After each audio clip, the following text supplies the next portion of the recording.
When a man is down, he is only too well aware of his own wickedness. By destructive criticism, you push him still deeper into the mire of despondency. Instead of gossiping about him, you should pull him out with loving, encouraging words. Only when it is asked, should spiritual and moral advice be given to others. To your own children and loved ones, however, you may offer friendly, humble suggestions at any time, and thus strive to help them to overcome any sense of secrecy or sensitivity to criticism. Parents should not angrily scold their children in the presence of others. Mothers and fathers who are harsh or unkind to their children, owing to the lack of self-control or to bad habits, are hindering God from expanding His love from the parental heart to the heart of the child. Continuous harsh treatment to make an unruly child submissive may precipitate in him ugliness and malevolent behavior. Give strong, loving suggestions to an erring little one. And give only necessities, not luxuries, to children.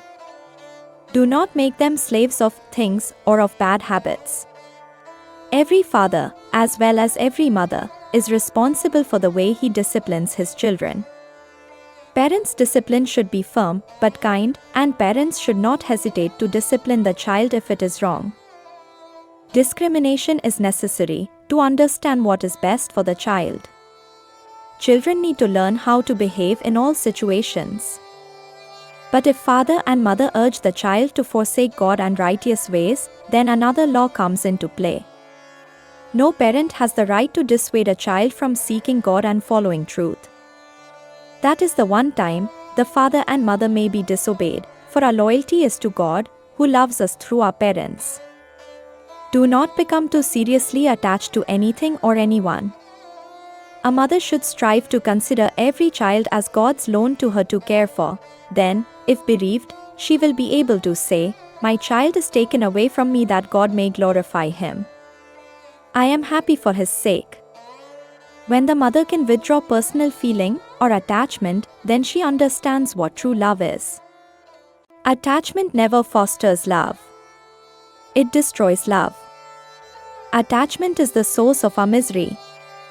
You can be in just as much misery over losing a heart as in losing a palace. You might even be more miserable losing a heart, if your attachment to it is strong. The example of self-discipline, wisdom, and love in the parents helps the child to shape an ideal by which he may live happily and constructively.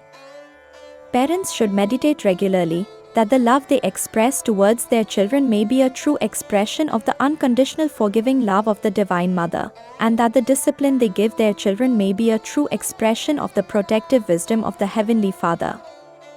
The responsibilities of parents to children. Ideally, parents should look upon each child of theirs as an honored temple wherein their conjugal love will be purified and expanded into filial love.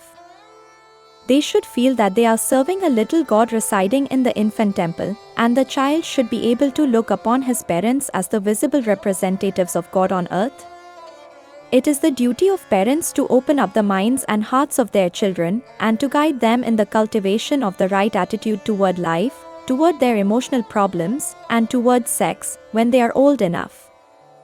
While they do, their parents will always have an open heart and an understanding mind. A child ought not to feel that he has to go to someone else for the understanding he did not get from his parents. A wise parent will never act astounded, overcome, dismayed, or shocked by anything his child says to him. The child should always be made to feel, "I can go to my mother and father with anything that is troubling me, because I know I will always receive understanding."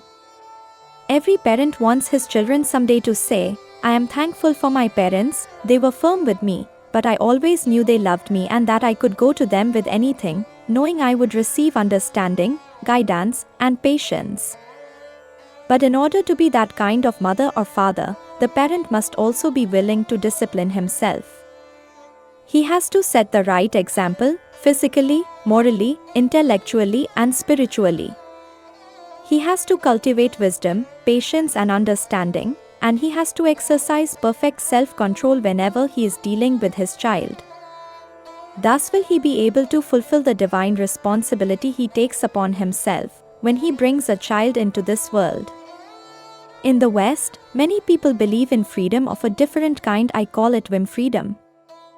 Because of a mistaken conception of the real nature of freedom, some parents make their children habit slaves for life by indiscriminately giving in to their desires. The child grows up thinking that so long as his desires are satisfied, he will be happy, and that the purpose of life is to satisfy desires. Later he realizes that he has been misled. The world outside is much different from what he has seen at home. To satisfy every whim is not so easy in the world. Others may push him around in order to gain their own ends, and he too becomes callous in order to satisfy his whims and desires. Today there is so much defiance in children. It is because they have never been taught that a part of life is learning to respect authority and the rights of others. How many parents, a few years ago, believed in the idea that a child is a young adult who should be allowed complete freedom of will to express himself? Good heavens! Why do you suppose God put parents here on earth? If he hadn't intended that children have the guidance of a mother and a father, he would have had the parents could walk away and leave them to their own devices, as the turtle does. God expects parents to assume the responsibility of molding their offsprings. Couples who bring a child into this world have no right to fail him. This is why a baby helplessly manifests the characteristics of his environment. If an American baby is brought up in an Oriental environment, he will act like an Oriental. Similarly, if an Oriental baby is brought up in an American environment, he will act like an American. Parents should also remember that their mental attitudes and spiritual development can make it possible for spiritual children to be born to them. Each mother carrying a child should remember that her particular good or bad nature, her salutary or ignoble thoughts, and her actions towards her family and others will greatly influence the nature of her baby. Fathers and mothers should never talk against one another to the children. They should keep their troubles completely to themselves. Parents should think clearly and carefully before they lay down the law to their child, and then when they say no, they must mean it. The child should not be allowed to feel that sooner or later, his parents will forget what they said and he will then be able to do what he wants. Children are smarter than you may realize. They should not be given the opportunity to think that if they bide their time long enough, one of the parents will relax his insistence on obedience. The child is clever enough to know what he can get away with. It is human nature. The successful parent will always think first, is what I am going to say to my child a mere assertion of my own opinion and authority, or is it right because it is reasonable and just? Then once having said it, he should make the child obey. A child will come to respect that kind of discipline if at the same time he sees it is meted out with fairness and understanding. His love and respect will make him want to try to please his worthy parent. Parents should try to equip their children with firm will and discrimination, so that they can make their way in the world and still remain apart from its bad habits. Teach children how to really free. Don't let them become slaves to the body and to undesirable habits. It is good to train a child in regularity of daily habits, but he should be trained also in even-mindedness. If he gets to sleep on time, all right. If not, all right. If he has his dinner on time, fine. If he cannot eat on time, fine. Children should be taught to respect the rights of others, but to be free of habit slavery to anything or anyone. Spiritually developed parents could bring about heaven on earth by bringing into the world only spiritual children. That is a personal responsibility. A mother is expected to look after her son, and a son is told to honor his mother. But I say that a son should not only love his mother but should look on all women as expressions of the Divine Mother. Each mother should remember that the divine unconditional love is passing through her and she is blessed. She should realize that it is not her own love she gives, but the love of the Mother Divine in her. She should be proud of her children, but should not limit herself by bestowing love only on her own sons and daughters.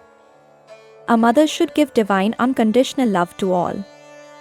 This is my message for you today. A father should remember he is not just a human parent, He is a representative of the Heavenly Father. To that cosmic Father, I pay tribute. It is He who is behind all fathers.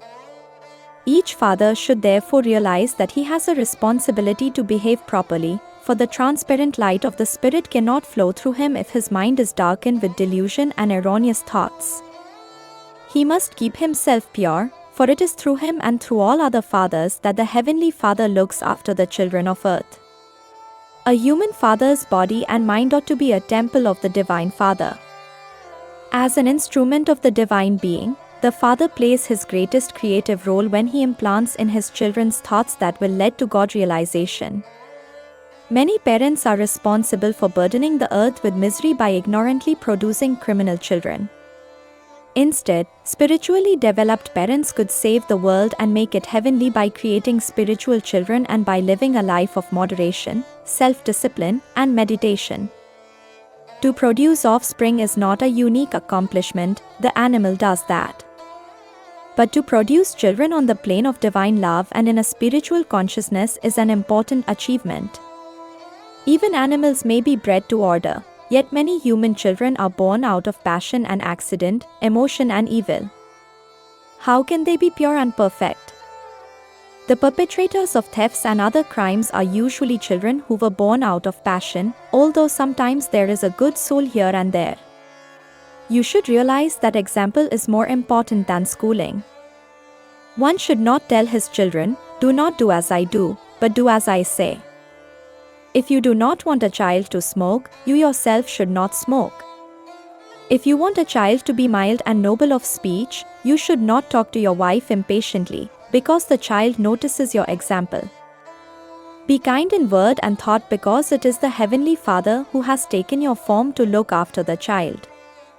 Self-realization is a philosophy of living, right meditation, right thinking, and right living. Bring up your children in this philosophy. Don't pamper them or teach them by wrong example to cater to their bodies and harmful desires. Give them good training. Why enslave them in delusion? Give them true freedom by keeping their lives simple and cultivating in them inner peace and happiness. Do the same with your own life. Learning for life. Every man builds his aspirations and forms his desires according to prenatal and postnatal influences. Heredity and national, social, and family characteristics, tastes, and habits mold each human life. But in the beginning of life, children are about the same everywhere. Jesus said, "Suffer little children to come unto me, and forbid them not, for of such is the kingdom of God." Divinity is the one nationality of all children the world over, but as they grow older, and family and social characteristics begin to exercise their influence, children begin to manifest national and racial traits. Through reaction to our outer environment from early childhood on, our inner mental environment is formed. This inner mental environment of thought and mental habits forms the tendencies, which almost automatically guide our actions. If a boy lives where people abhor drink, he forms a dislike of drink. Even if he later goes to live where people drink a great deal, he will remain uninfluenced by it. Millions of children are started on the path of life without a specific destination. They act like little toy engines, wound up with a little power, running without a track only to smash up against anything that comes across their path. Such aimless journeys in life are the lot of most people, because in early life they were not started toward the right goal, nor were they properly equipped with systematically developed powers that would enable them to keep moving on definite paths of achievement. On this stage of life, most people behave like puppet actors, manipulated by environment, prenatal instincts, and karmic destiny created in former lives. They never know what parts they can play successfully, nor do they understand how they can harmonize their own duties with the general plan of the cosmic drama. Millions are sleepwalking, so to speak, doing their duties of life as if in a somnambulistic state, unaware of any purpose, ignorant of the reason for their own behavior, and without any conception of its results. The development of willpower in children. Man progresses from the physiological will of infancy to the unthinking will of childhood. That is when he is used to obeying his mother, doing whatever she tells him to do. After unthinking will comes blind will, he gets away from the mother's will and begins to feel his own willpower. This comes in youth. He tests his own will and begins to use it to get what he sets his heart on. As a child, I wanted a bicycle and I got it. Then I wanted a horse, but I didn't get it. A long time after, though, I did receive it. Every desire that I have had has been satisfied by the Lord. Everything I have wished for has come to me. That was His blessing. I was always careful that my wish was right, before I used my will to carry it out. It is good to be stubborn in good things, but never otherwise. When you are wrong, you should correct yourself. If you don't blind yourself to good, by using your will for wrong things, then you progress from blind will to thinking will. After mother died, when I was only 11 years old, and so grief-stricken, my eldest sister Roma won me by love. Even when I was obstinately saying to her, go away, I found myself obeying her wishes. The nature of a saint is tender like a flower, but stronger than thunder when he makes up his mind about something good, because his will is guided by wisdom. It was not the easiest thing to convince my guru when I felt I had a better idea, but as soon as he saw that I offered a different angle, he would say, you are right. Let us do it that way. But when I was wrong, he couldn't be moved. Train the will of your children in the right direction, away from selfishness and consequent unhappiness, the master said to a mother. Don't curtail their freedom or oppose them unnecessarily. Give them your suggestions with love and with understanding of the importance to them of their own little desires. If you chastise them instead of reasoning with them, you will lose their confidence. If a child is stubborn, explain your viewpoint to him once, and then say nothing more. Let him get his own little hard knocks, they will teach him discrimination quicker than would any words of counsel. The baby's will is called physiological will. When a baby cries, it usually means that he wants something. He cries because of some physical discomfort. And so, the first expression of will is the physiological will. The will that is aroused as a result of a physiological condition is called physiological will. When the baby grows older and obediently acts upon the mother's requests, it is exhibiting mechanical or unthinking will. The baby's will is guided by the mother's will. I shall tell you of an experience when I was a child. When I was in the stage of mechanical will, I always did just as mother told me and I was labeled an angel. But one day, when I was taken in my carriage to a drugstore, I saw there some little orange-colored candies. I was very much attracted to them and asked father to buy some for me. He wouldn't do it. For the time being, I remained quiet and he took me home. I had my dinner and afterward I told my mother I wanted some orange-colored candy. She said, "No, go to bed." Then after a little while, I repeated, "Mother, I want the little orange-colored candies." Mother's answer was a little more emphatic, "No." "Go to sleep?" I cried louder, "I want my orange-colored candies." I kept up my adamant demand, until finally mother had to go and wake up the drugstore owner, and get these candies for me. I was supremely happy. I enjoyed a most wonderful feeling, because I had for the first time used my own will to accomplish a desire. But I remember, I was branded the next morning as a naughty baby, because I had insisted on having my own way instead of acceding to my parents' wishes. Mothers, don't break the will of your children by denying them all the time just because they are babies. When I made up my mind that I wanted something that I knew could do me no harm, the members of my family gave in. But to this day I have always listened to reason. When I was wrong, I was willing to be corrected. But when I was right, even if the whole family stood against me, I remained firm. Mothers, remember to train the will of your children. When they become self-willed about something that is right, don't call them bad. Don't curtail their freedom when it is not really necessary, but give suggestions with love and understanding of their own little desires. If you try to save time by severely punishing them, you will lose time. Reason with the child whenever possible and then say nothing. Let him get his own little hard knocks and he will then understand and will learn much sooner.